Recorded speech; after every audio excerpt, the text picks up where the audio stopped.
Gusto na siyang gaangkin ng bilyonaryo, pero pinili niyang itago ang pinakamalaki niyang sikreto na siya ay isa pang birhen. Bumubuhos ang malakas na ulan ng Agosto sa Ayala Avenue nang bumaba si Marina mula sa bus. Alas 6 na ng gabi ng isang Biyernes at grabe na ang traffic sa Makati. Binilisan niya ang paglalakad, mahigpit na yakap ang kanyang backpack para protektahan ang malinis na unipormeng gagamitin niya para sa trabaho ngayong gabi. Sa di kalayuan, kumikinang ang isang luxury hotel. Ang mga gintong ilaw nito ay nagre-reflect sa mga basang kalsada. Halos 2 taon nang nagtatrabaho si Marina para sa isang event agency na laging naka-assign sa mga corporate dinners, mararanyang kasal at charity auctions. Malaki ang kita dito. Mas malaki kaysa sa allowance na makukuha niya bilang intern sa isang architecture firm. Bukod pa ron flexible ang oras, kaya napapanatili niya ang matataas na grades niya sa college. Pero ngayon, late na naman siya. Pagdating sa locker room ng mga babae nandun, na si Sofia ang katrabaho at kaibigan niya, inaayos ang huling hibla ng buhok para sa isang perpektong bun. Grabe ang traffic! Napabuntong hininga si Marina, sabay hagis ng backpack sa locker at mabilis na nagbihis. Ano bang event natin na yon? Charity dinner, sagot ni Sofia habang nagpapahid ng nude lipstick. Mga negosyante, CEOs, mga big time sa BGC.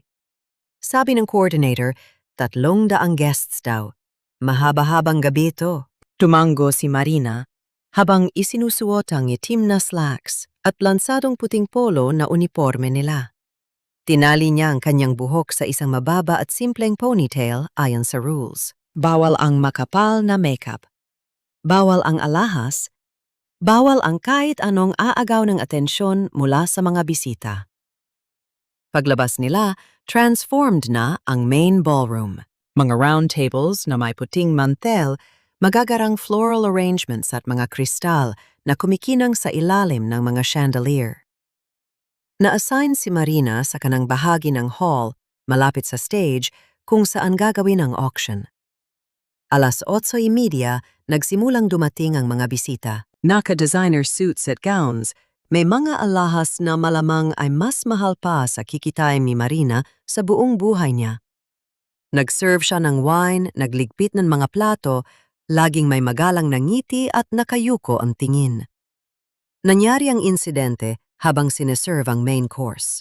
Balanseng-balanse ni Marina ang isang tray na may 3 plato nang biglang tumayo ang isang lalaki mula sa table. Anim nang hindi man lang tumitingin sa likod. Hindi na naiwasan ang pagbangga. Tumabingi ang tray at naramdaman ni Marina ang mainit na sauce na tumapon sa kamay niya habang pinipigilan niyang bumagsak ang lahat sa sahig. Hala, sorry. Ingat. Isang matibay na kamay ang humawak sa braso niya, pinapatatag ang tray. Pag-angat ng tingin ni Marina, sinalubong siya ng isang pares ng malalalim na kayumangging mata na may halong sinserong pag-aalala. Okay ka lang ba, napasok ka? Kumuha agad ang lalaki ng table napkin at dahan-dahang pinunasan ang sauce sa kamay niya. Opo, okay lang po ako. Salamat po. Mabilis na nakabawi si Marina. Ramdam ang pag-iinit ng kanyang muka. Matangkad ang lalaki, nasa mid-30s. May maayos na gupit at naka-gray suit na halatang sadyang tinahi para sa kanya. Pero ang mas ikinagulat niya ay ang reaksyon nito. Walang inis, walang pagmamataas, puro pag-aalala lang. Sigurado ka kumukulo yung sauce na yan, sabi nito. Hawak pa rin ng marahan ang braso niya. Opo sir, nagulat lang po ako. Lumayo ng kaunti si Marina, pilit binabalik ang pagiging profesional. Excuse me po, kailangan ko na po miserve to. Mabilis siyang tumalikod, pero ramdam niya ang tingin ng lalaki habang naglalakad siya palayo. Mas mabilis ang tibok ng puso niya kaysa sa normal.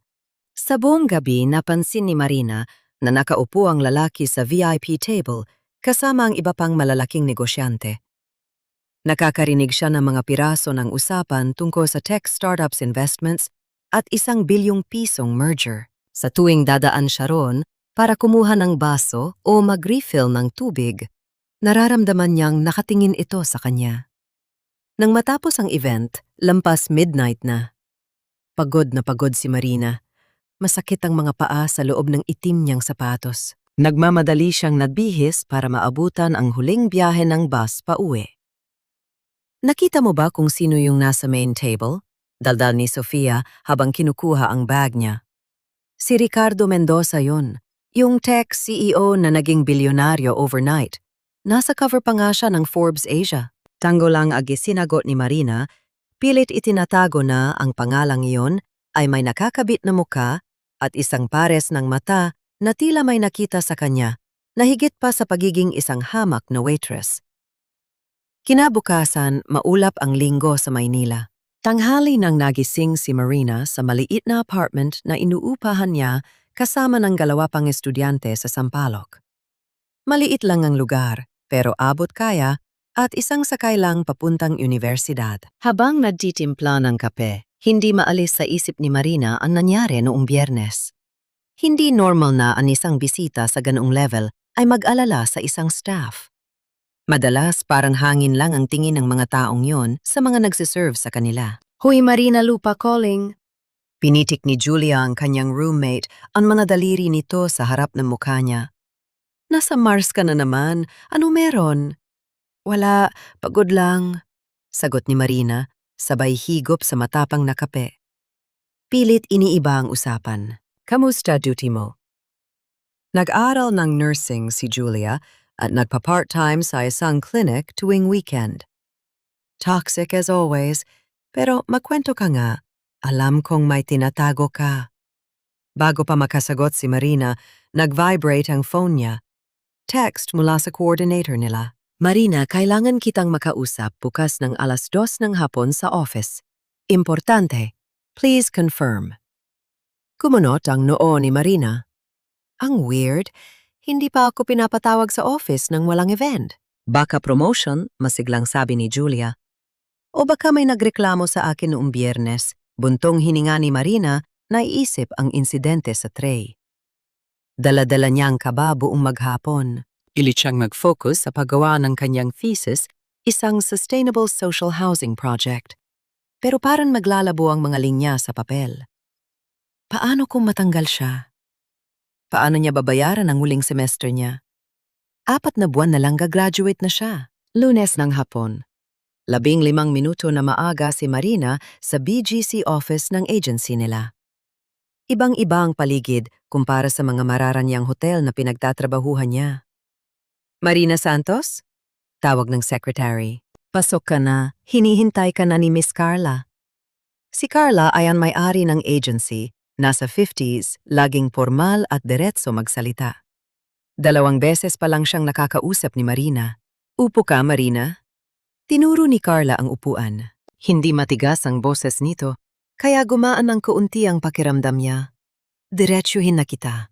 May natanggap tayong medyo kakaibang request. Po, isang guest nung Biyernes ang natuwa sa professionalism mo. Ni-request niya na ikaw mismo ang mag-serve sa isang private event na ino-organize niya. Kumumbaga si Marina sa pagkalito. Private event po. Oh, isang intimate dinner sa penthouse niya sa Rockwell ngayong Sabado. 12 guests lang. Ang bayad ay triple sa normal na rate mo. Huminto si Carla. Magandang opportunity to Marina, pero kailangan kong malaman kung tatanggapin mo. Iba ang private events, mas kailangan ng discretion. Sino po ang kliyente? Unti-unting kinakabahan si Marina kahit alam na niya sa sarili niya ang sagot. Ricardo Mendoza. Lumunok si Marina, nag-uunahan ang mga tanong sa isip niya. Bakit siya pa ang hiniling nito? Ang pagtulong nito sa kanya noong Biyernes ay simpleng kabaitan lang, di ba? Walang mali siya. Pwede ko po bang pag-isipan? Tanong niya. Kailangan ko ng sagot hanggang bukas. Importante siyang kliyente, Marina. Kung tatanggi ka, kailangan ko ng magandang rason. Nakahalukip-kip na sabi ni Carla. Alam ni Marina ang ibig sabihin noon. Kapag tumanggi siya, baka maapektuhan ang mga susunod niyang shifts. Pero kung tatanggapin niya, ano ba talagang inaasahan ng lalaking yon sa kanya? Tatanggapin ko po. Lumabas ang mga salita bago pa niya tuluyang maproseso. Pero gusto ko lang pong linawin na trabaho lang po ito bilang server. Tama po ba? Siyempre, ano pa ba? Numiti si Carla. Pero may kakaiba sa mga mata nito na hindi mabasa ni Marina. Good. Isesend ko ang details sa email. Be there by 6:00 ng gabi on Saturday. Paglabas ni Marina ng opisina, maninginig ang mga binti niya. Nang gabi niyon, nakatingala lang siya sa kisame ng madilim niyang kwarto. Naisip niya ang buhay niya 24 na years old, nagtatrabaho ng walang pahinga mula pa noong 18 siya para hindi na humingi ng pera sa mga magulang niyang hirap sa buhay sa Caloocan. Jeepney driver ang tatay niya at kasambahay naman ang nanay niya. Naisip niya ang mga madaling araw na puyat siya sa pag-aaral, ang mga sakripisyo at kung paano niya piniling umiwas sa mga relasyon at atensyon ng kalalakihan para lang makatapos. At ngayon, bumalik sa isip niya ang muka ni Ricardo Mendoza. Ang mga matang yon ang matatad na paghawak nito sa braso niya. Wala siyang alam sa lalaki, kundi ang mga kwento ni Sofia, bilyonaryo tech CEO, 35 years old. At sa hindi malamang dahilan siya ang ni-request nito, 6 na araw bago ang Sabado. 6 na araw para ihanda ang sarili sa pagpasok sa isang mundong hindi sa kanya kahit para sa isang gabi lang. Masyadong mabilis dumating ang Sabado. Masyado kang kinakabahan para sa isang trabaho, pang-aasar ni Julia, habang pinapanood si Marina na nakaikatlong subok na sa pag-aayos ng buhok. Aminin mo na na-curious ka sa lalaking yon. Huwag ka ngang baliw, Jules. Bilyonaryo yon. Yung mga ganong tao, hindi titingin sa mga katulad ko nang may mali siya. Nagpahid ng light lip gloss si Marina.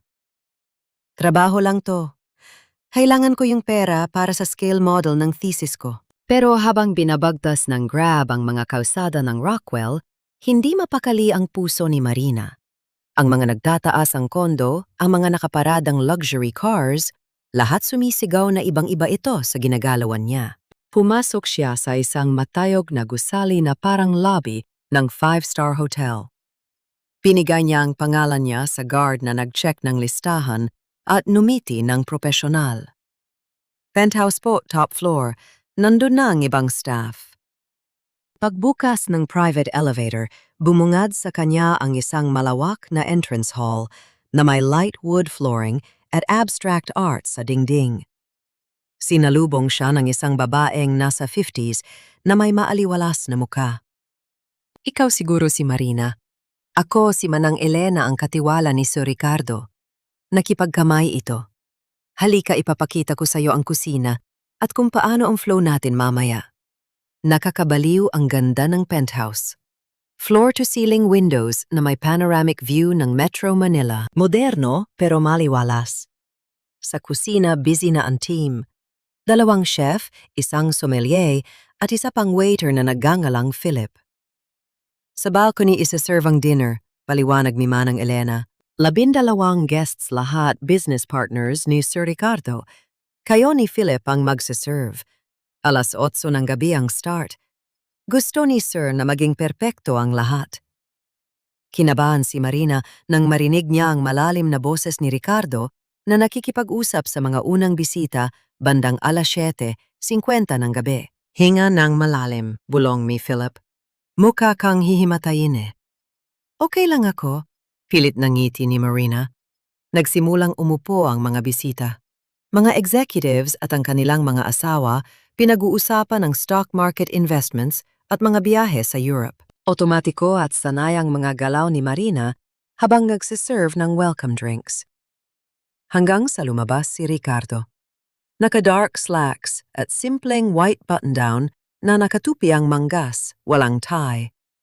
Casual pero elegante. Nang magtama ang paningin nila ni Marina, numiti ang lalaki isang sinserong ngiti na nagpapaliwanag sa mukha nito.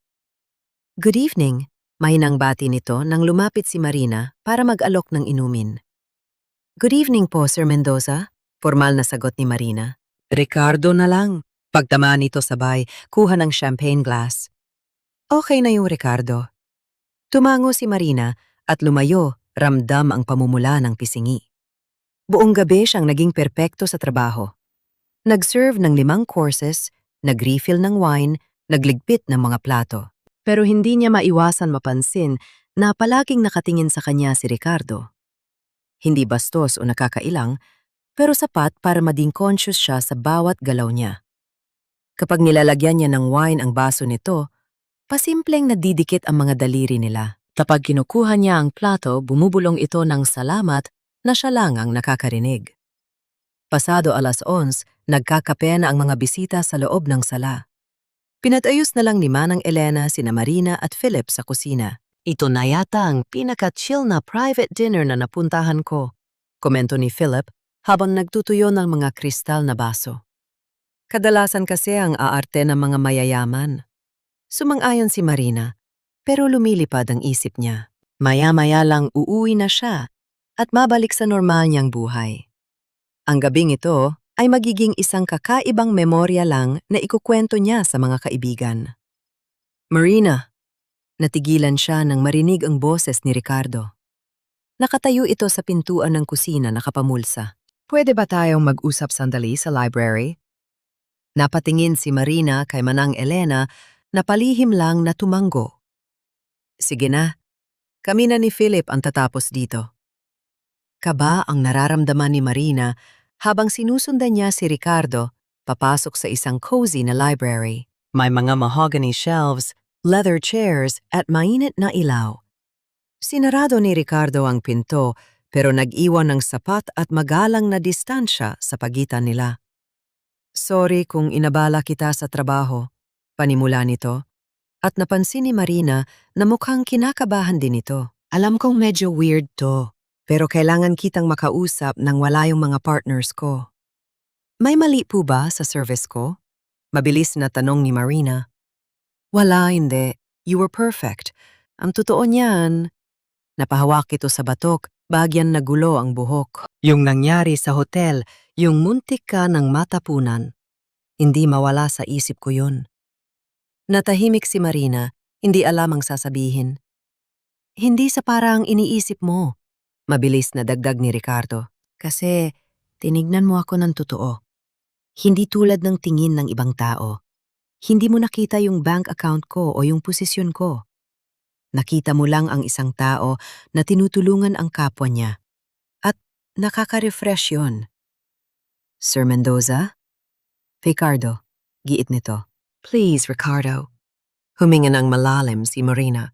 Hindi ko po alam kung anong gusto niyong sabihin ko. Magkaiba po ang mundo natin. Alam ko yun. Maniwala ka, alam ko.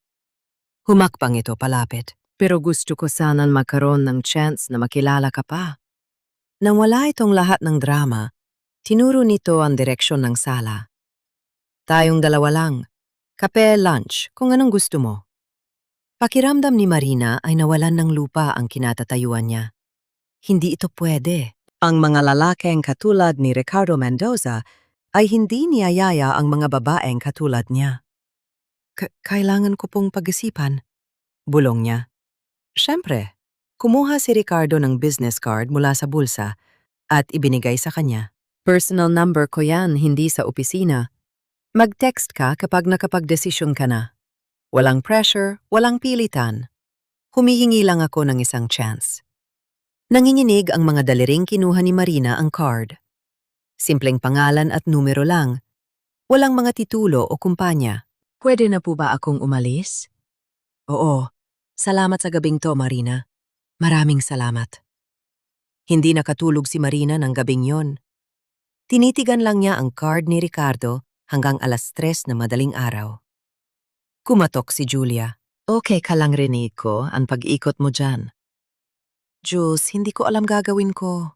Ikinuwento ni Marina ang lahat ang hapunan, ang pag-uusap sa library, ang pagyayaya. Napaupo si Julia sa kama. Grabe parang Cinderella lang, pero versyon ng Maynila. Huwag kang ang ganyan. Hindi to fairy tale. Realidad to, at sa totoong buhay, hindi nagwo-work ang mga ganito. Naglakad-lakad si Marina sa maliit na kwarto. Bilyonaryo siya, Jules. Ako hirap na hirap magbayad ng renta. Anong makukuha niya sa akin bukod sa... Oh, tama na yan. Pinutol siya ni Julia ng mariin. Ang galing mo, Marina. Maganda, matalino, masipag. Kung hindi niya makita yun, problema na niya yun. Paano kung makita niya talaga? Paano kung seryoso siya? Paano kung hindi? Napaupo uli si Marina. Paano kung distraction lang ako, isang pantasya ng simpleng babae para sa isang lalaking sawa na sa marangyang buhay niya? May isang paraan lang para malaman. Kinuha ni Julia ang card. Pero nasa sayo ang desisyon. Kinabukasan lumipas ang maghapon na parang slow motion. Hindi makafocus si Marina sa thesis niya. Inisip niya ang buhay niya hanggang ngayon.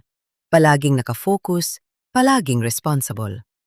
Hindi siya nagpadala sa mga tukso ng pag-ibig. Sa edad na 24, never pa siyang nagka-boyfriend. Hanggang simpleng crush lang. Inuna niya ang pag-aaral. Inisip na may oras din para sa love life. At ngayon isang lalaking tulad ni Ricardo, matagumpay at sopistikado ang humihingi ng chance. Nakakatakot, pero nakaka-excite. Lunes ng umaga sa pagitan ng mga klase niya, nag-type si Marina sa phone niya. Hi, si Marina to. Naisip ko yung offer mo. Gako sa kape, pero sa public place at dapat araw. Wala pang 1 minuto may reply na. Ang glad. Pwede ba ang Wednesday, May? Anam akong magandang kafe sa Maginhawa. Send ko ang address. Huminga ng malalim si Marina. Sige. Anong oras? 3:00 ng hapon. Para hindi ka umabsent sa klase mo. Nagtanong ka kung saang school ako nag-aaral. Hindi alam ni Marina kung mai-impress o matatakot. Guilty. See you. Pinaghalo ang kaba at excitement sa sumunod na 2 araw. 5 beses nagpalit ng damit si Marina bago napili ang simpleng navy blue na dress at denim jacket. Maayos, pero hindi mukhang masyadong nag-effort. Ang cafe sa Maginhawa ay maaliwalas, may brick walls at amoy ng sariwang kape. 10 minuto siyang maaga. Sakto namang 3:00 dumating si Ricardo. Naka-jeans at simpleng puting t-shirt. Kung titignan, parang normal na lalaki lang siya sa Quezon City, pero may natural na kumpiyansa na nagpapaangat sa kanya. Hi, ngumiti ito nang umupo. Salamat at pumayag ka. Hi. Pinatpawisan ang mga kamay ni Marina. Tumawa ng mahina si Ricardo. Medyo awkward, no? Sige, ako na mauuna. Kwentuhan mo ko tungkol sa'yo. Anong inaaral mo? Anong hilig mo? Unti-unting nawala ang tensyon habang nag-uusap sila. Naikwento ni Marina ang tungkol sa architecture. Ang pangarap niyang gumawa ng mga espasyo na magpapabuti sa buhay ng mga tao, lalo na para sa social housing. Nakinig si Ricardo. Nagtatanong ng mga bagay na nagpapakitang interesado talaga siya. Ikaw naman, tanong ni Marina. Alam ng lahat na CEO ka at bilyonaryo, pero sino ba si Ricardo bukod doon? Mukhang nagulat ito sa tanong. To be honest, minsan hindi ko na rin alam. Binuo namin ang kumpanyang to mula sa wala ng partner ko. Sa isang maliit na garahe lang. Tapos sumabog. Bigla akong nagkapera, sumikat lahat ng tao may kailangan sa akin. Naging puro meeting at business dinner na lang ang buhay ko. Nakalimutan ko na kung paano makipag-usap ng totoo. Siguro nakakalungkot yon. Malambot na sabi ni Marina. Oo. Amin ni Ricardo, at may bakas ng lungkot sa mga mata nito na tumagos kay Marina. Tingin nila sa akin, stepping stone oportunidad.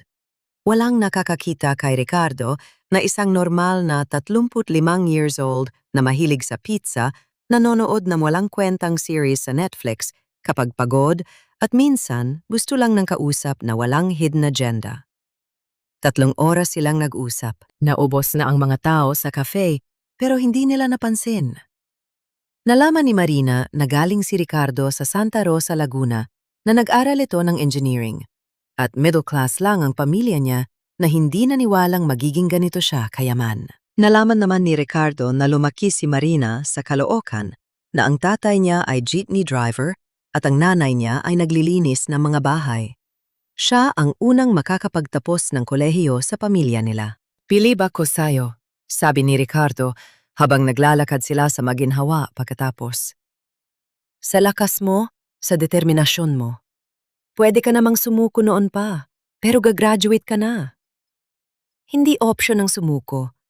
Maraming isinakripisyo ang mga magulang ko. Tinignan ni Marina ang mga puno at makukulay na pader. Hindi ko sila pwedeng bigiin. Ikaw, anong gusto mo, Marina? Bukod sa inaasahan ng iba sa'yo. Natigilan si Marina. Walang nagtanong sa kanya niyan. Hindi ko alam. Nakafocus lang ako lagi sa next step. Hindi ko pa naisip kung anong gusto ko talaga. Huminto si Ricardo at humarap sa kanya. Papalubog na ang araw, nagkukulay kahel ang langit. Kung ganon alamin mo, at hayaan mang maging parte ako ng pag-alam na yon. Tinignan ni Marina ang sinseridad sa mga mata nito. Sa unang pagkakataon, nagdesisyon siyang sumugal nang hindi iniisip ang kahihinatnan. Sige, bulong niya. Pwede kang maging parte. Mumiti si Ricardo at tuluyang nagbago ang mundo ni Marina. Lumipas ang mga linggo na parang buhawi ng emosyon. Madalas silang magkita palagi sa mga tagong lugar malayo sa media. Mga sikretong kafe sa Makati, paglalakad sa Washington Sisip Park tuwing hapon, o sa isang indie cinema kung saan walang mag-aakalang may bilyonaryong manonood. Takot ka bang makitang kasama ako? Tanong ni Marina isang hapon habang naglalakad sila. Huminto si Ricardo at marahang hinawakan ang kamay niya. Unang beses itong nangyari at kinilabutan si Marina. Hindi ako takot na makitang kasama ka. Takot ako sa gagawin ng mga tao kapag nalaman nila ng media na mga bashers. Pababagsakin nila ang private life mo. Huhukayin nila ang buhay ng pamilya mo. Gagawa sila ng kwento. Gusto lang kitang protektahan hanggat kaya ko. Hinaplos nito ang pisingin niya. Kahit hanggang sa maging sigurado na tayo kung ano to. At tingin mo ano to? Mabilis ang tibok ng puso ni Marina. Isang bagay na totoo. Isang bagay na matagal ko nang hindi nararamdaman. Lumapit si Ricardo, ilang pulgada na lang ang pagitan ng mga mukha nila. Pwede ba kitang halikan, Marina? Tumanggulang si Marina bago niya naramdaman ang mga labi nito. Maingatan halik parang natatakot. Itong mabigla siya, pero agad itong lumalim. At nagulat si Marina sa tindi ng sarili niyang emosyon na ibinalik dito. Wow! Tanging nasabi ni Marina nang maghiwalay sila. Tumawa si Ricardo, nakadikit ang noo sa kanya. Wow talaga! Pero hindi lahat ay perpekto. Ramdam ni Marina ang bigat ng pagtatago ng relasyon nila. Sina Julia at Sofia lang ang nakakaalam at kahit sa kanila, hindi niya kinukwento ang lahat. May takot pa rin siya na baka face lang ito para kay Ricardo. At may isang nagpapabigat pa sa loob niya, never pa siyang nakipagtalik kahit kanino. Lalo pang nagiging mainit ang mga halik nila at hindi niya alam kung paano aaminin na wala siyang karanasan. Lutang ka ngayon Komento ni Professor Bia pagkatapos ng thesis update ni Marina. Maganda ang gawa mo, pero parang ang layo ng iniisip mo. Okay lang po, ma'am. Pagod lang. Pagsisinungaling niya. Ang totoo, bugbog ang katawan niya. Gising ng 6:00 klase buong umaga, shift sa catering tuwing gabi, at isisingit pa ang pagkikita nila ni Ricardo. Marina, kailangan mong mag-slow down. Babala ni Julia, isang gabi nang madatnan niya itong nakatulog sa ibabaw ng mga libro. Baka mag-collapse ka. Hindi pwede. 2 buwan na lang gagraduate na ako. Kailangan kong tapusin tong thesis. Kailangan kong magtrabaho, pambayad sa bills. At kailangan mo ring mabuhay. Umupo si Julia sa tabi niya. Seryoso na ba kayo ni Ricardo? Bumuntong hininga si Marina. Tingin ko oo, pero takot na takot ako, Jules. Takot masaktan. Takot na hindi ka sapat sa mundo niya. Takot ibigay ang lahat, dagdag ni Marina. Naramdaman niyang nagbabadyang tumulo ang luha niya. First time ko makaramdam ng ganito. Nakakatakot. Nakakatakot talaga ang magmahal, pero maganda rin yan. Niyakap siya ng kaibigan. Huwag mo lang kakalimutan kung sino ka. Ikinayod mo tong buhay mo mag-isa, Marina. Huwag mong hayaang may makapagpalimot sa'yo ng halaga mo kahit pa siya yon. Nang Biyernes na yon, inimbita siya ni Ricardo para mag-dinner sa penthouse. Tayong dalawa lang. Ako magluluto, sabi nito sa phone. Nagluluto ka? Hindi na itago ni Marina ang pagkagulat. Marami akong hidden talents. Narinig niyang nakangiti ito sa kabilang linya. Punta ka, Baywalo, magdala ka rin ng pamalit na komportable kung gusto mong manood ng movie after. Pagbaba ni Marina ng tawag, nag-uunahan ang kabog sa dibdib niya. Alam niya kung anong pahiwatig noon. Hindi naman sa nagdedemand si Ricardo. Sa totoo lang, sobrang magalang ito at hindi lumalampas sa limitasyon niya. Pero grabe na ang tensyon sa pagitan nila. Kailangan ko nung sabihin sa kanya, sabi ni Marina sa salamin habang nag-aayos. Bago pa lumalim ang lahat, nagsuit siya ng simpleng olive green dress at nagbala ng sweatpants at t-shirt sa bag gaya ng sabi ni Ricardo. Pagdating niya, ibang-iba ang vibe ng penthouse. May mahinang music, mabangong kandila at masarap na amoy mula sa kusina. Welcome! Nakangiting bungad ni Ricardo na naka-apron pa sa ibabaw ng t-shirt at jeans. Sana gusto mo ng shrimp risotto? Perpekto ang dinner. Masarap talaga magluto si Ricardo. At tawa ng tawa si Marina sa mga kwento nito tungkol sa mga epic fail niya sa kusina noon. Minsan sinubukan kong mag-impress ng babae nung college. Gumawa ako ng cheese fondue. Sumabog yung cheese sa buong kusina. Tawa nito. Sabay lagay ng wine sa baso nila. Nagalit roommate ko. Yung babae? Tanong ni Marina. Pinipigilan ang kaunting selos. Tumakbo palabas, di na ako kinausap. Numiwi si Ricardo. Pero nandito ka, kaya may natutunan din naman ako simula noon. Pagkatapos kumain, lumipat sila sa sofa. Nag-play si Ricardo ng movie, pero wala namang nanonood. Nakakakuryente ang lapit nila sa isa't isa. Marina? Humarap si Ricardo, hinawi ang buhok sa mukha niya. Pwede ba kung maging honest? Palagi, bulong niya. Nai-in-love na ako sa'yo. Hindi ko alam kung kailan eksakto, pero totoo. Alam kong mabilis, alam kong halos kakakilala lang natin, pero yun ang nararamdaman ko. Hinawakan nito ang mga kamay niya. Dahil sa'yo gusto kong maging mas mabuting tao. Pinaalala mo sa akin kung ano ang importante sa buhay. Naramdaman ni Marina ang pagtulo ng luha niya. Ricardo, may nararamdaman din ako para sa'yo. Sobrang lakas. Pero may kailangan akong aminin. Kahit ano, hinaplos nito ang pisini niya. Never pa kong nakipagrelasyon o nangyari ng ganito sa kahit kanino. Lumabas ang mga salita ng halos pabulong at nahihiya. Nakafocus lang ako sa pag-aaral palagi. Wala akong time sa ganyan. At ngayon, hindi ko alam kung paano. Pinuto ni Ricardo ang sasabihin niya gamit ang isang malambot na halik. Hey, it's okay. Walang nagmamadali, Marina. We'll take our time. Wala akong ine-expect bukod sa kung ano lang ang kaya mong ibigay. Ikaw sigurado marami ka nang? Oo, nagkakarelasyon na ako dati. Pero walang naging totoo o malalim. Puro convenience lang o may kailangan sa akin. Idinikit nito ang noo niya sa noo ni Marina. Sayo lang naging iba. First time kong mag-care ng ganito, kaya lalong hindi ako nagmamadali. Gusto ko maging special yun kapag ready ka na.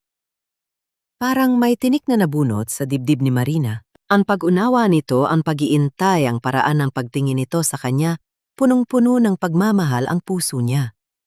Salamat, bulong niya, dahil naiintindihan siya nito. Nagyakap lang sila sa sofa.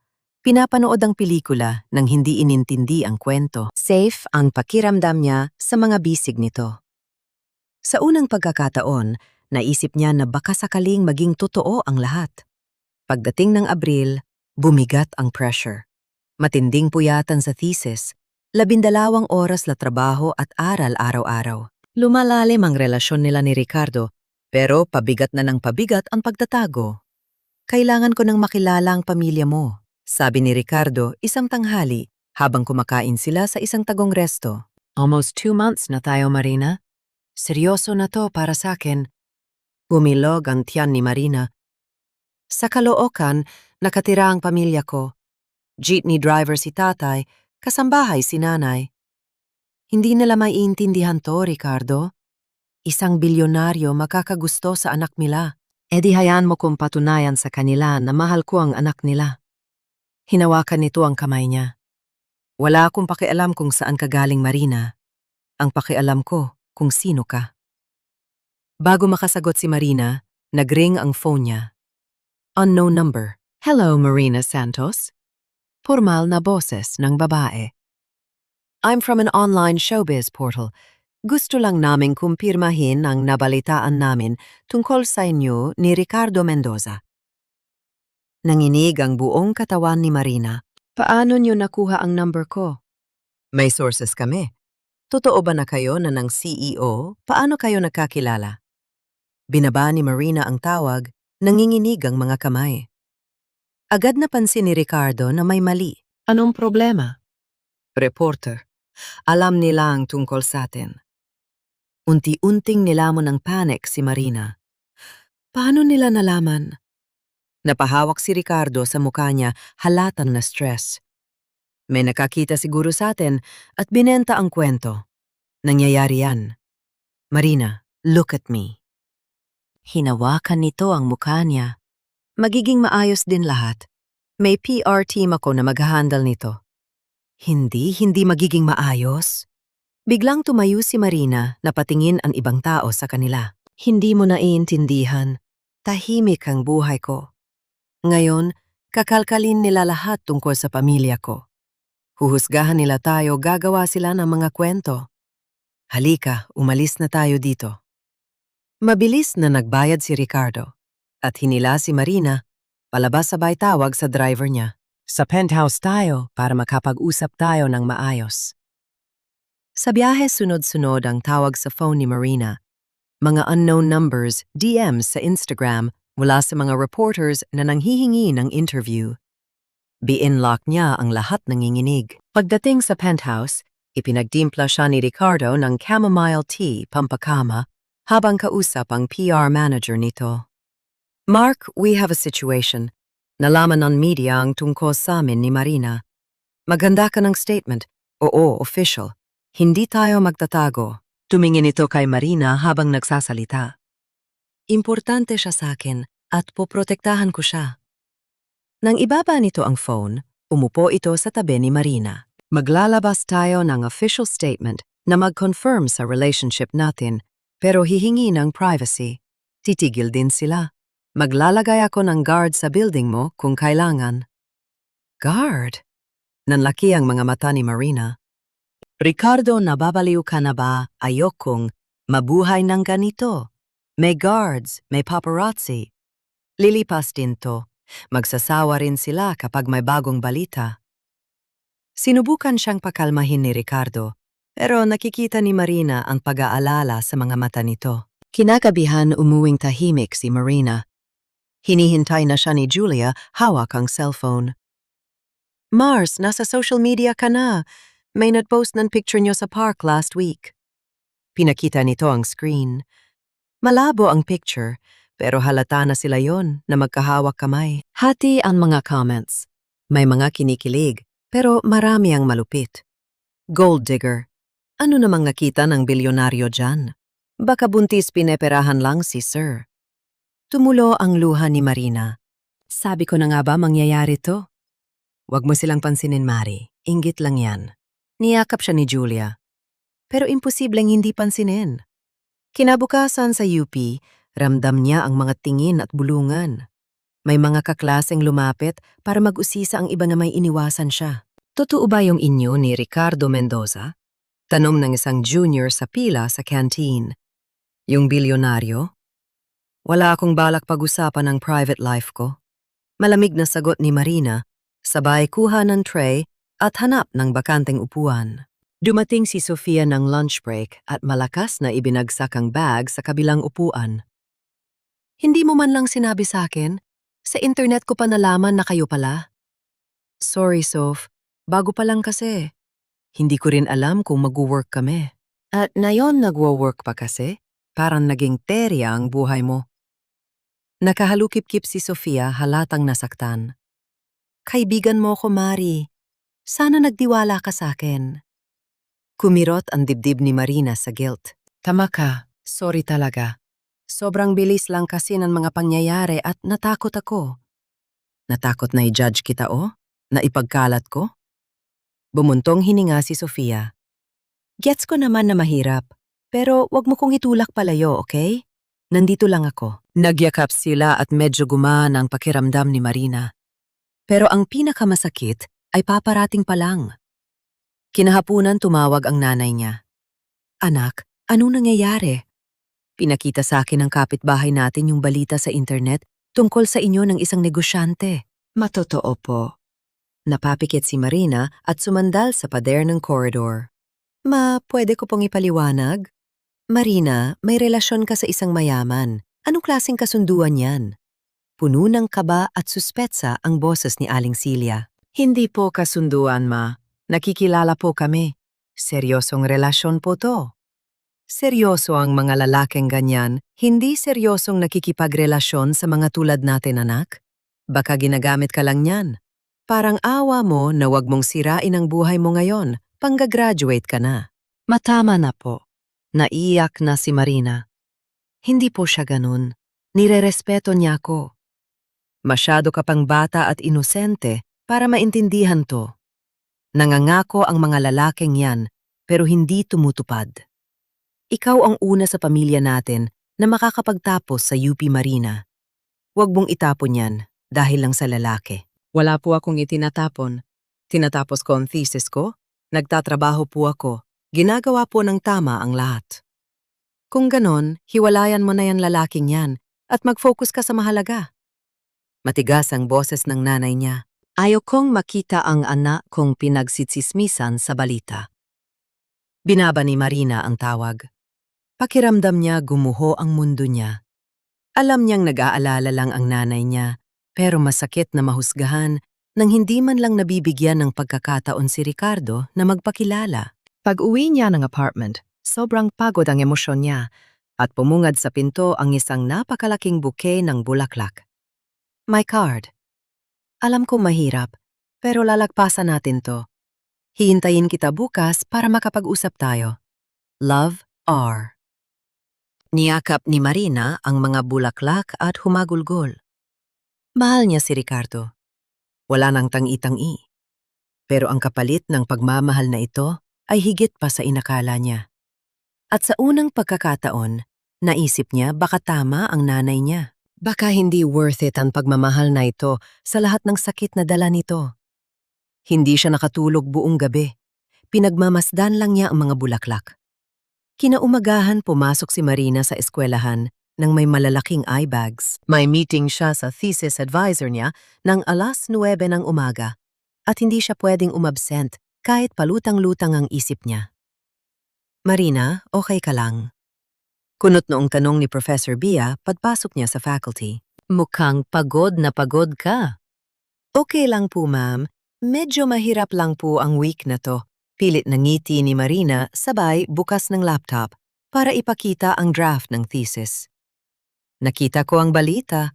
Malumanay na, sabi ng professor. Siguradong ang hirap para sa'yo. Naiyak na si Marina.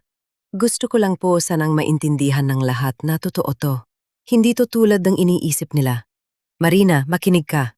Sumandal si Bia paharap. Isa ka sa pinakamagaling na naging estudyante ko. Brilliant, masipag, may magandang kinabukasan.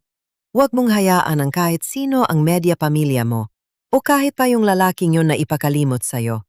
Kung sino ka at kung ano ang naabot mo ng mag-isa. Paano kung tama ang nanay ko? Paano kung nagiging tanga lang ako? Ikaw lang ang makakasagot niyan. Pero isipin mo rin, gamit ang utak mo, hindi lang puro puso. Hinawakan ng professor ang kamay niya. Ngayon, focus tayo sa thesis mo. 2 buwan na lang graduate ka na. Huwag kang mawala sa focus. 2:00 ng hapon, dumating si Marina sa penthouse ni Ricardo. Nag-isip-isip siya buong umaga. Pilit pinag-iiwalay ang emosyon sa rason. Binuksan agad ni Ricardo, ang pinto lumiwanag ang muka nang makita siya. Pero nawala ang ngiti nito nang makita ang seryoso niyang reaksyon. Anong nangyari? Hinila siya nito. Papasok at sinarado ang pinto. Tumawag ang nanay ko kagabi. Nakita niya yung balita. Hindi na umupo si Marina, nakatayo lang sa sala. Tingin niya ginagamit mo lang ako. Na ang mga tulad mo, hindi sumiseryoso sa mga katulad ko. Marina, teka, patapusin mo muna ako. Itinaas niya ang kamay niya. Buong gabi akong nag-isip. Wala pa akong naramdamang ganito sa buong buhay ko, Ricardo. Pinaparamdam mo sa akin ang mga bagay na hindi ko akalaing nag-e-exist pala. Pero in just 2 months, nagkagulo-gulo ang buhay ko. Iba na ang tingin sa akin ng mga tao. Nag-aalala ang pamilya ko. Nasa chismis ako, tinatawag na gold digger. Alam ko, at ayokong nasasaktan ka ng dahil sa akin. Lumapit si Ricardo, pero nag-iwan ng distansya. Pero promise ayos din to. Magsasawa ang media. Hindi lang to tungkol sa media, Ricardo. Sumabog na ang frustration ni Marina. Tungkol to sa lahat. Magkaiba tayo ng mundo. Lumaki ka sa Laguna, nag-aral sa magandang universidad, mayaman ka. Ako sa Caloocan, ako lumaki. Nagmamaneho ng jeep ang tatay ko, naglilinis ng bahay ang nanay ko. Umiikot ka sa mga elite sa Manila. Ako, nagsiserve ako ng drinks sa mga events nyo. So what? Humakbang si Ricardo. Tingin mo ba may paki ako doon? Pero ako may paki. Tuluyan ng tumulo ang luha ni Marina. Kasi tuwing magkasama tayo, pakiramdam ko wala akong lugar. Kapag nagkukwento ka tungkol sa mga biyahe mo sa abroad, sa mga investments mo, sa mga kaibigan mo, wala akong maibigay. Never pa akong nakalabas ng Pilipinas, Ricardo. Never pa akong nakasakay ng eroplano. Kulang nga ang pera ko pamasahe minsan. Marina, nagsasalita ka na parang ang halaga mo ay nakadepende sa pera o status mo. Hindi ganun yun. Hinawakan ni Ricardo ang balikat niya. Mas mataas ang halaga mo kaysa sa mga mayayaman. Pero walang kwentang taong kilala ko. Yung talino mo, sipag mo, lakas mo, yun ang nagustuhan ko. Wala akong paki kung may pera ka o wala. Pero dapat may paki ka kasi paano to magwo-work in the long run? Ipapakilala mo ko sa mga kaibigan mong executives, isasama mo ko sa mga events nyo, at andun ako. Yung mahirap na babaeng sinagip mo na palaging hinuhusgahan ng lahat. E di wag tayong pumunta. Mabubuhay tayo ng tayo lang. Halos nagmamakaawa na ang boses ni Ricardo. Ngayon, tatalikuran mo ang mga events ng trabaho mo. Hindi pwede, Ricardo. Yan ang buhay mo. Yan kung sino ka. Umatras si Marina, pinupunasan ang luha niya. At wala akong karapatang hingin sa'yo na magbago. Anong sinasabi mo? Nanginginig ang boses ng lalaki. Huminga ng malalim si Marina para kumuha ng lakas. Sinasabi ko na, baka tama ang nanay ko. Baka too good to be true to. Baka nagpapakatanga ako sa pag-iisip na mag-work to. Hindi, umiling si Ricardo. Huwag mong gawin to, Marina. Huwag mong hayaang manalo ang takot. Hindi ito takot, realidad to. Kinuha niya ang bag niya. Kailangan kong mag-focus sa graduation ko, sa thesis ko. Kailangan kong tapusin yung nasimulan ko bago pa kita makilala. At ikaw, kailangan mong humanap ng tao na galing sa mundo mo yung babagay sa'yo. Ayoko nang galing sa mundo ko. Ikaw ang gusto ko. Hinawakan siya nito sa braso ng malambot. Marina, please, bigyan mo ko ng oras. Hayaan mong patunayan ko sa'yo sa pamilya mo, sa lahat na kaya natin to. Tinignan ni Marina ang pamilyar na kayumangging mga matang yon, nakita niya ang sakit at muntik na siyang bumigay. Pero naalala niya ang nanay niya, ang mga sakripisyo nila, at ang katotohanang ilang buwan na lang maaabot na niya ang diploma na pangarap ng pamilya niya. Kailangan ko ng space, Ricardo. Kailangan kong mag-isip ng malinaw. Dahan-dahan niyang tinanggal ang kamay nito. Sorry. Lumabas si Marina ng penthouse bago pa siya pigilan ni Ricardo, bago pa siya traidorin ang sarili niya mga luha. Sa elevator, tuluyan na siyang bumigay. Niyakap niya ang sarili habang bumababa. Hindi sigurado kung ginawa ba niya ang tama o kung nagawa niya ang pinakamalaking pagkakamali sa buhay niya. Alam lang niya sa oras na yon, pinili niya ang utak niya kaysa sa puso niya. Ang mga sumunod na araw ang pinakamahirap sa buhay ni Marina. Binlock niya si Ricardo na delete ng social media at nilunod ang sarili sa thesis. Gising ng alas 5, aral klase library at 3 beses sa isang linggong trabaho. Pinapatay mo na ang sarili mo, sabi ni Julia nang ikatlong sunod na gabing umuwi si Marina ng alas 1 ng madaling araw. Kailangan mong magpahinga. Hindi pwede malapit na ang final defense ko. 1 buwan na lang. Hindi man lang naghubad ng sapatos si Marina, direkta agad sa laptop. Si Ricardo tumawag ba? Binlock ko siya. Nanatili ang mata ni Marina sa screen. Ito ang tamang desisyon, Jules. Focus sa pangarap. Pero sa gabi, kapag nakahiga na siya, umiiyak si Marina. Namimiss niya si Ricardo. Bawat kanta sa radyo, bawat madjowang naglalakad sa kalsada, parang kutsilyong tumutusok sa kanya. Nilipat siya ng agency sa mas maliliit na corporate events, malayo sa high society, kung saan pwede siyang mag-cross paths kay Ricardo. Nagpasalamat siya palihim kay Miss Carla para dun. Pero sa isang dinner sa hotel sa Berini, may tumawag sa kanya. Marina Santos. Lumingon siya at nakita ang isang eleganteng babae na sa 40 blondang buhok naka-designer dress. Pamilyar ang mukha nito. Opo, sagot niya ng magalang. Ako si Patricia Mendoza, kapatid ni Ricardo. Nag-abot ito ng kamay. Pwede ba tayong mag-usap ng 5 minutes? Importante lang. Kumabog ng malakas ang puso ni Marina. Nagdatrabaho po ako. 5 minutes lang, please. Wala siyang nagawa, kundi sumunod kay Patricia sa isang tahimik na bahagi ng hall. Diretsuhin na kita, panimula ni Patricia. Wasak na wasak ang kapatid ko. Hindi natutulog, hindi kumakain, napabayaan ng kumpanya. Naiintindihan ko kung nag-break kayo o cool off o kung anuman. Pero kailangan kong malaman, mahal mo ba talaga siya o pinaglaruan mo lang? Uminit ang ulo ni Marina. With all due respect, ma'am, hindi niyo ako kilala. Wala kayong alam sa nararamdaman ko. Tama ka, hindi. Pero kilala ko ang kapatid ko at never ko siyang nakitang ganito dahil sa isang babae. Lumambot ang boses ni Patricia. Kasal na siya dati, alam mo ba, 5 years ago? Tumagal lang ng 8 months. Pera at status lang ang habol ng babae. Nung na-realize niyang hindi isusustento ni Ricardo ang extravagant lifestyle niya, iniwan siya. Sinira nun ang kapatid ko. Hindi ito alam ni Marina. Hindi kailanman nabanggit ni Ricardo. Simula nun umiwas na siya sa seryosong relasyon hanggang sa nakilala ka niya. Patuloy ni Patricia. Tumawag siya sa akin 2 weeks matapos kayong magkakilala. Sabi niya, may nakilala siyang totoo na nakita siyang tao at hindi pitaka. Ilang taon ko nang hindi narinig ang ganong saya sa boses niya. Bakit niyo po sinasabi sa akin to? Bulong ni Marina. Kasi kailangan mong maintindihan na kung lalayo ka sa kanya para protektahan ang sarili mo.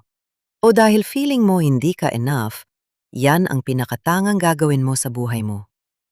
Walang pakialam ang kapatid ko kung mayaman ka o mahirap. Ikaw ang mahal niya. Period. Kinuha ni Patricia ang bag niya. Pero kung hindi mo talaga siya mahal, kung landian lang to para sa'yo, iwan mo na siya ng tuluyan. Huwag mo na siyang paasahin. Umalis si Patricia, iniwan si Marina, na tulala sa gitna ng event. Nang gabing yon, hindi siya nakatulog. Naisip niya ang mga sinabi ni Patricia. Kasal na pala dati si Ricardo at ginamit lang dahil sa pera. Tapos, dumating si Marina at itinulak niya ito palayo. Bakit? Dahil sa takot, insecurities at pride. Dahil hinayaan niyang ang opinyon ng ibang tao ng nanay niya ng media ang magdesisyon para sa kanya. Kinaumagahan in-unblock niya si Ricardo. May 47 messages.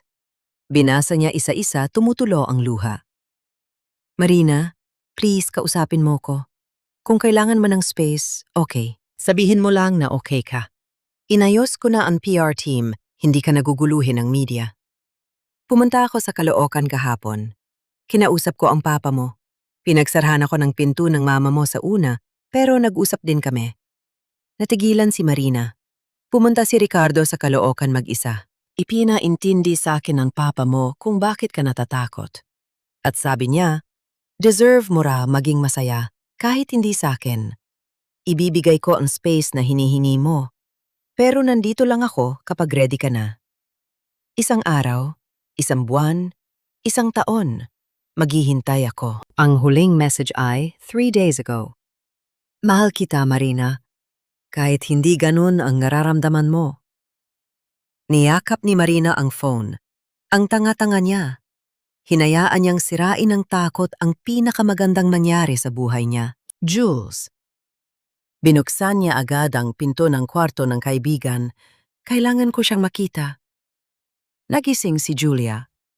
6:00 pa lang ng umaga, Marina. Wala akong pake. Kailangan ko siyang makausap. Sasabihin ko sa kanyang, mahal ko rin siya. Sa wakas, bumangon si Julia. Pero wag kang pumunta sa penthouse ng mukhang zombie. Ayusan muna kita. Pagkatapos ng isang oras, nasa Grab na si Marina papuntang Rockwell. Sobrang lakas ng kabog ng dibdib niya. Ano bang sasabihin niya? Pero pagdating niya sa building, pinigilan siya ng guard. Sorry ma'am, pero umalis po si Sir Ricardo kahapon. 2 weeks daw po bago bumalik. Out of the country. Nawalan ng lakas si Marina. Saan daw po pumunta? Hindi ko po pwede sabihin ma'am, pero pwede kong inote na nagpunta kayo. Lumabas si Marina na parang nanlalambot. 2 weeks. Maghihintay siya ng 2 linggo para itama ang pagkakamali niya. Nakaupo sa park malapit sa building, ni-reinstall niya ang Instagram. Hinanap niya ang profile ni Ricardo. Ang latest post nito kahapon ay picture ng bintana ng eroplano. May caption na, minsan kailangan lumayo para makita ng malinaw ang lahat. Magsisimula sana siyang mag-type ng DM, pero huminto siya. Hindi ito dapat idaan sa text. Hihintayin niya ang pagbabalik nito, at sa pagkakataong ito, hindi naman nanalo ang takot. Ginamit niya ang sumunod na 2 linggo para maging determinadong tapusin ang lahat. Tinapos niya ang thesis niya. Nakausap niya ng masinsinan, ang nanay niya ipinaliwanag na totoo ang nararamdaman niya para kay Ricardo. Ayoko lang naman na masaktan ka, anak, sabi ni Aling Celia sabay yakap sa kanya. Pero kung masaya ka talaga, at kung mirerespeto ka niya, baka nga nagkamali ako. Baka may matitino rin palang lalaki kahit mayayaman. Kinausap din niya ang tatay niya. Tinanong niya ko kung anong pangarap mo, kung paano ka mapapasaya. Nakangiting sabi ni Mang Paulo, mabuting bata yon Marina. Kinakabahan, pero nakita ko sa mga mata niyang seryoso siya. At ngayon, matapos ang tila walang hanggang 14 na days, bumalik si Marina sa Rockwell. Tumawag ang guard kanina at sinabing kararating lang daw ni Ricardo. Pagbukas ng elevator sa penthouse, nakita niya ito agad. Nakatalikod nakatingin sa bintana. Lumingon ito nang marinig ang elevator at nanlaki ang mga mata nang makita siya. Marina? Hindi na siya nagsalita. Tumakbo siya palapit at idinikit ang mga labi niya kay Ricardo, binuhos ang lahat ng pagmamahal at pangungulila. Nang maghiwalay sila, pareho silang umiiyak. Mahal kita, bulong ni Marina. Mahal na mahal kita at naging tanga ako. Sorry kung natagalan bago ko na-realize. Hinawakan ni Ricardo ang mukha niya, parang natatakot na baka mawala siyang bigla. Sigurado ka ba kasi? Hindi ko nakakayaning mawala ka ulit, Marina. Yun na ang pinakamasakit na nangyari sa akin. Siguradong sigurado, ngumiti siya habang lumuluha. Wala na akong paki sa sasabihin ng iba. Wala na akong paki kung magkaiba tayo ng mundo. Tayo lang ang mahalaga sa akin. Hinalikan siya uli ni Ricardo. Mahal din kita. Sobra na nakakatakot na. Nagyakap sila ng matagal. Alam ni Marina na marami pa silang haharapin media. Social status, husga ng ibang tao. Pero ngayon, sigurado siya, basta kasama niya si Ricardo. Kakayanin nila ang kahit anong bagyo. Dahil ang totoong pag-ibig, hindi tinitignan kung parehas kayo ng mundo. Ito'y tungkol sa pagbuo ng bagong mundo na kayong dalawa ang magkasama. Ang mga sumunod na araw ay parang nasa isang magic bubble. Bumawi sila sa oras na nawala. Kumain sa mga maliliit na resto kung saan normal na couple lang sila. Tinuruan din siya ni Marina kung paano ulit sumakay ng bus sa EDSA. Paano mo nagagawa to araw-araw? Nakakapit ng mahigpit si Ricardo nang biglang pumreno ang bus. Practice, tawa ni Marina. Welcome to my world. Gusto ni Ricardo na makilala ang buong mundo niya. Nilabas nila sina Julia at Sofia sa maginhawa. Salamat sa pagbabantay sa kanya nung wala ako. Nag-toast si Ricardo. Huwag mo lang siyang sasaktan ulit kundi yari ka sa amin. Banta ni Sofia. Hindi na. Never again. Tumingin si Ricardo kay Marina ng puno ng pagmamahal. Isang linggo makalipas, nag-host si Ricardo ng hapunan sa penthouse niya. Ang mga bisita, ang mga magulang ni Marina. Sigurado ka ba dito? Kinakabahang tanong ni Marina. Hindi sanay sina mama at papa sa ganito. Kaya nga gusto kong makita nila na bahay lang din to. Kung saan tayo kumakain at tumatawa. Wala nang iba. Niyakap siya nito. Gusto kong makilala nila ko ng totoo. Halata ang kaba ni Mang Paolo at Aling Celia pagdating namamangha sa ganda ng kondo, pero pilit na hindi nagpapahalata. Mang Paolo, Aling Celia, isang karangalan po. Magalang na bumati si Ricardo. Feel at home lang po kayo. Mabilis na napagaan ni Ricardo ang loob nila. Nagtanong siya tungkol sa biyahe ng jeep ng tatay niya sa mga nakakatawang kwento ni Marina noong bata pa at kung paano nila naitaguyod ang anak nila sa kabila ng hirap. Sakripisyo talaga, iho, sabi ni Mang Paolo. Tinatanggap ang wine na inaalok ni Ricardo. Pero mayong gagraduate na siya next month, sulit lahat ng pagod. Nakaka-proud po, no? Ako nga po, ilang buwan ko pa lang siyang kilala. Proud na ako. Ngumiti si Ricardo. Si Marina po ang pinakamatapang at pinakamasipag na nakilala ko. Sa wakas, lumambot din si Aling Celia. Talagang mahal mo ang anak ko, no? Hindi po ako naglalaro, Aling Celia. Mahal ko po siya. Seryosong sabi ni Ricardo. At alam ko pong may rason kayong maghinala sa akin. Alam kong mukhang imposible, pero promise ko po seryoso ang intensyon ko. Gusto ko pong bumuo ng totoo kasama niya.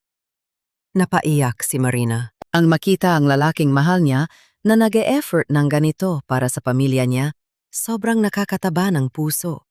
Bago umuwi, mahigpit na niyakap ni Aling Celia si Marina. Iba pala talaga siya sa inakala ko. Alagaan mo rin yan, ha? Yung mga ganyang successful na lalaki, minsan nakakalimutang alagaan ang sarili. Nang makaalis ang mga magulang niya, nagpaiwan sina Marina at Ricardo sa balcony. Pinapanood ang mga ilaw ng Maynila. Tingin ko aprobado na ako kay mama mo. Biro ni Ricardo nakayakap sa likod niya. Mahal ka nun. Natakot lang siya para sa akin. Humarap si Marina. Salamat sa gabing to. Marina, may pakialam ako sa lahat ng mahalaga sa'yo. Hinaplos nito ang mukha niya. Pamilya mo, pangarap mo, problema mo, lahat. Punong-puno ng emosyon ang sandaling yon. Matagal nga nilang pilit pinipigilan ang pisikal na aspeto ng relasyon nila. Hindi dahil sa takot, kundi dahil gusto ni Marina na maging perpekto ito. Ricardo, bulong niya. Ready na ako. Naintindihan agad nito ang ibig niyang sabihin.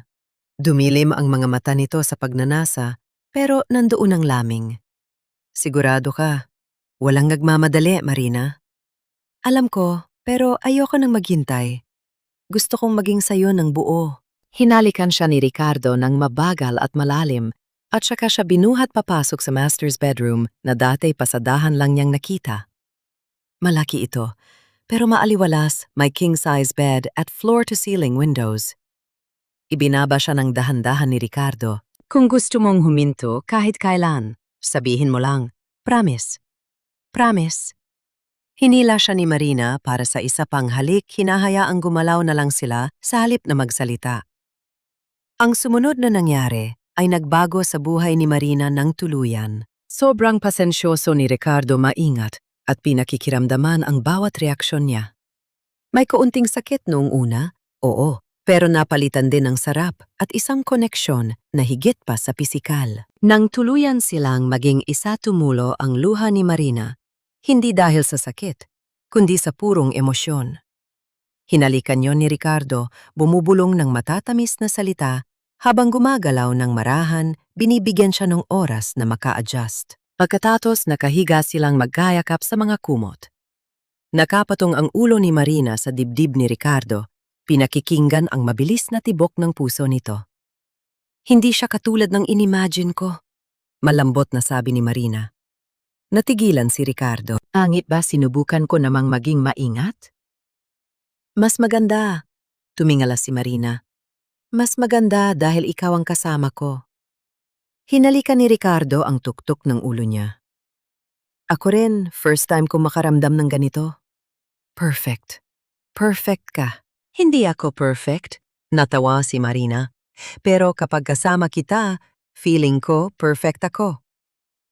Nag-usap sila ng matagal tungkol sa mga pangarap nila. Sinabi ni Ricardo ang plano niyang i-expand ang kumpanya niya sa mga social projects gamit ang teknolohiya para tulungan ang mga mahihirap na komunidad.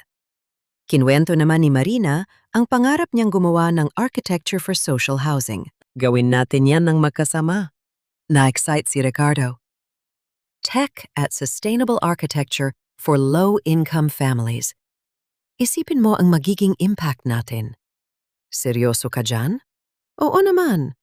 Kapag kasama kita, feeling ko kaya nating baguhin ang mundo.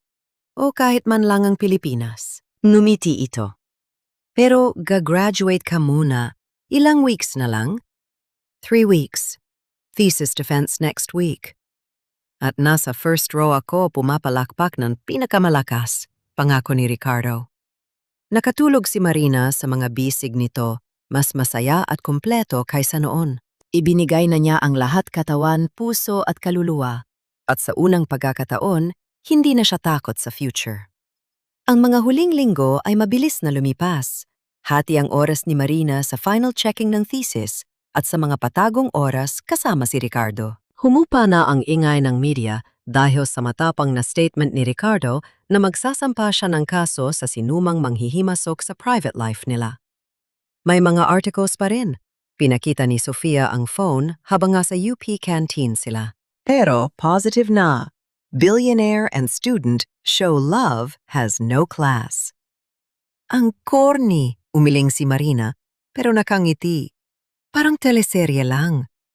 Teleserye nga, biro ni Julia. Mayamang CEO at mahirap na estudyante nagmahalan laban sa mapanghusgang lipunan. Binatos yan ni Marina ng fries. Totoo naman minsan, parang surreal talaga, lalo na nang sunduin siya ni Ricardo sa UP isang hapon. Siya ang nagmamaneho, walang driver. Dinala siya nito sa isang modernong building sa BGC. Inyakyat nila ang ika-10 floor at binuksan ang isang malawak at bakanteng opisina. Anong lugar to? Nagtatakang tanong ni Marina. Opisina natin. Kuminang ang mga mata ni Ricardo. Kung gusto mo lang, nirenta ko na for 6 na months para sa pangarap natin na tech plus social architecture. Ako sa funding, ikaw sa architecture side. Na-speechless si Marina. Ricardo, di pa ako graduate. Kaya nga 6 na months. Pag-graduate mo, magpahinga ka muna. Tapos pag ready ka na, simulan natin to. Walang pressure. Lumapit ito. Gusto ko lang malaman mo na naniniwala ako sa'yo, sa atin, at sa kaya nating buuin. Naiyak na naman si Marina. Baliw ka ba ang baliw mo? Baliw sa'yo. Niyakap siya nito. So, anong tingin mo? Oo, bulong niya. Perfect. Dumating ang araw ng thesis defense. Kabadong-kabado si Marina. Pero pagtayo niya sa harap ng 3 terror na professors para i-present ang sustainable housing project niya para sa mga mahihirap na wala ang kaba niya. 40 minuto siyang nag-present at sinagot ang mga mahihirap na tanong. Congratulations, Marina. Flat 1.0. Isa sa pinakamagandang project na nakita ko. Nakangiting sabi ni Professor Bia. Paglabas ni Marina ng kwarto, niyakap agad siya ni Ricardo, binuhat at inikot. Sabi ko sa'yo ang galing mo. Nandun din ang mga magulang niya. Graduate na ang anak ko. Umiiyak si Aling Celia. First architect sa pamilya. Naging busy ang graduation week. Simple lang ang handaan na inorganize ng mga magulang niya sa Caloocan. Gusto sanang sagutin ni Ricardo lahat ang gown, ang party sa hotel. Pero tumanggi si Marina. Achievement ko to. Gusto ko sa paraan ko, paliwanag niya. Kahit gift na lang. Pakiusap nito na parang bata. Noong graduation day mismo sa UP, emosyonal ang lahat. Nang tawagin ang pangalan niya at umakyat siya ng stage, nakita niya ang pamilya niya, sina Julia at Sofia at si Ricardo. Lahat nakatayo at pumapalakpak. Sa maliit na salu-salo sa Caloocan, nag-blend in si Ricardo. Nakipagkwentuhan sa mga tito-tita at kapitbahay nila na parang sanay na sanay siya. Iba yung batang yan, komento ng isang tita ni Marina. Mayaman, pero nakatapak sa lupa. Bihira ang ganyan. Nang paubos na ang bisita, hinila siya ni Ricardo sa likod ng bahay. May surprise ako. Sabi mo, wag bonggahan yung gift, pero di ko napigilan Inabot nito ang isang box. Sa loob, may top-of-the-line na laptop na perfect pang-render sa architecture. Pero may envelope din. Pagbukas ni Marina, may 2 plane tickets. Paris. Nanlaki ang mata niya. Sabi mo di ka pa nakakasakay ng eroplano at nakakalabas ng Pilipinas? Numiti ito. 2 weeks in Paris. Yan ang first project mo as an architect. Ang pag-aralan ng architecture nila kasama ko. Umiyak na sa tuwa si Marina. Grabe ka. Deserve mo yan at marami pang iba. Hinawakan nito ang mga kamay niya. Tatanggapin mo ba? Oo, bulong niya. Tatanggapin ko. Pagdating nila sa Paris, parang magic ang lahat. Eiffel Tower, Louvre, Notre Dame. Nag-focus si Marina sa mga detalye ng buildings habang makatitig lang sa kanya si Ricardo, in love na in love. Sa isang maliit na resto sa Paris, nagseryoso ang lalaki. Marina, may itatanong ako. Kumabog ang puso niya. Ano yon? Pag-uwi natin sa Pilipinas, pwede bang sakin ka na tumira? Maraming space sa penthouse. Pwede nating gawing opisina mo yung isang kwarto? Kinakabahahang sabi nito. O pwede tayong humanap ng bagong bahay. Alam kong mabilis, pero ayoko nang nag-aaksaya tayo ng oras nang hindi magkasama araw-araw. Oo. Pinuto niya ito ng nakangiti. Seryoso, walang pag-iisip. Matagal ko nang pinag-isipan. Hinawakan niya ang kamay nito. Gusto kong bumuo ng buhay kasama ka, Ricardo. Ang buhay natin sa sarili nating rules. Tumayo si Ricardo at hinalikan siya sa gitna ng restaurant. Nagpalakpakan pa ang mga French na nakapaligid sa kanila. Pagbalik nila sa Pilipinas, hindi na bumalik si Marina sa Sampaloc. Dumiretso siya sa Rockwell Penthouse. Ibinigay na ni Marina ang apartment sa mga kaibigan niya at si Ricardo pa ang nagpa-renovate para mas maging komportable ang dalawa. Sinimula nila ang proyekto sa BGC. Ang unang target, isang housing project sa Caloocan malapit sa kinalakihan ni Marina. 200 units ng sustainable housing. Ang ganda nito! Naiyak si Mang Paolo nang makita ang blueprint. Sino mag-aakalang anak ko ang magpapaganda sa lugar namin? 1 taon makalipas, nasa opisina si Marina sa BGC, hindi na bakante, kundi puno na ng halaman blueprints at maliit na team ng mga tauhan. Pumasok si Ricardo, may dalang buke ng bulaklak. Para saan yan? Nakangiting tanong ni Marina. Para sa pinakamagaling na architect na kilala ko. Inilapag nito ang mga bulaklak, tapos dahan-dahang lumuhod. At para sa babaeng gusto kong makasama habang buhay. Nanlaki ang mga mata ni Marina. Marina Santos, pinago mo ng buong buo ang buhay ko. Tinuruan mo ko kung ano ang totoong pag-ibig Ginawa mo kung mas mabuting tao. Hindi ko ma-imagine ang future ko kung wala ka. Naglabas ito ng maliit na box na may simple pero napakagandang singsing. Will you marry me? Tinignan ni Marina ang lalaking nasa harap niya. Ang dating bilyonaryong hindi niya maabot noong gabing nagsiserve siya sa charity event, ngayon ay si Ricardo na lang ang pag-ibig ng buhay niya. 1,000 beses Nang maghalikan sila habang nagpapalakpakan ang maliit nilang team, naisip ni Marina ang lahat ng nangyari sa nakalipas na 1.5 taon. Ang takot, ang kaba, pero higit sa lahat, ang pag-ibig at ang mga tagumpay. Sa edad na 25, architect na siya, engaged sa isang napakagandang lalaki at may proyektong babago sa buhay ng maraming tao. Hindi siya nagbago para sa mundo ni Ricardo at hindi rin ito binago ang sarili para sa mundo niya. Sa halip, gumawa sila ng bagong mundo na magkasama kung saan mas mahalaga ang pag-ibig at respeto kaysa sa pera at posisyon.